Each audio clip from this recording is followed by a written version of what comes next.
గిరిజనులలో మేము కోరేది ఏంటంటే అందరి వికాసం, అందరి యొక్క అభివృద్ధి కోరుతాం అధ్యక్ష.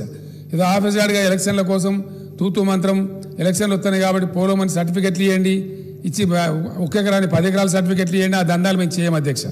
గతంలో చేసినారు, దాని పెంట అంతా ఇంత ఉన్నది. ఇప్పుడు అందరికి తెలుసు, ఏ పెద్దలు చేసినారో, ఏ పార్టీలు చేసినాయో, అది ఎవరి ఘనకార్యమో అందరికి తెలుసు.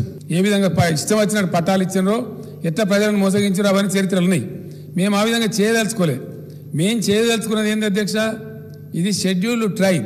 షెడ్యూల్డ్ ట్రైబ్ అంటే వీళ్ళ జనాభా గణన ఉంది, వీళ్ళ కుటుంబాల సంఖ్య ఉంది. కాబట్టి ఈ పోడు భూములు కావచ్చు, లేదా వంశపరంపరంగా వాళ్ళ తాతల తండ్రులు సంపాదించిన వాళ్ళ సొంత ఆస్తి భూములు కావచ్చు.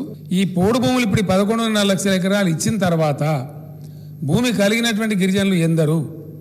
భూమి 11.5 లక్షల ఎకరాలు పోడు భూములు ఏం అధ్యక్ష? మేము పోడు భూములు ఇస్తాం, దానికి కరెంట్ కనెక్షన్ ఇప్పిస్తాం, దానికి రైతు బంధు కూడా ఇస్తాం. That is our commitment. మేము ఆ విధంగా ఇస్తాం. ఏదో తమాషా అట్లా చేసి అట్లా రకం కాదు, మేము చెయ్యం. మేము భయపడం అధ్యక్ష. సత్యాన్ని, వాస్తవాన్ని కుండబద్దలు కొట్టినట్టు ప్రజలకు మేము చెప్తాము. మేము ఏదో ఓట్ల కోసమో మాట, ఓట్లప్పుడో మాట, ఓట్ల తెల్లారో మాట మాట్లాడే బాబత్ పార్టీ కాదు మాది. మాకు అవసరం కూడా లేదు. కాబట్టి మేము స్పష్టంగా మనవి చేస్తూ ఉన్నాం, ఫిబ్రవరి నెలాఖరులో డెఫినెట్గా పోడు భూముల పంపిణీ ప్రక్రియ ప్రారంభిస్తాం.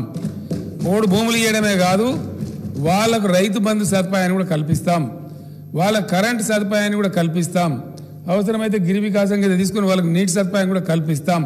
ఇవన్నీ చేస్తాం.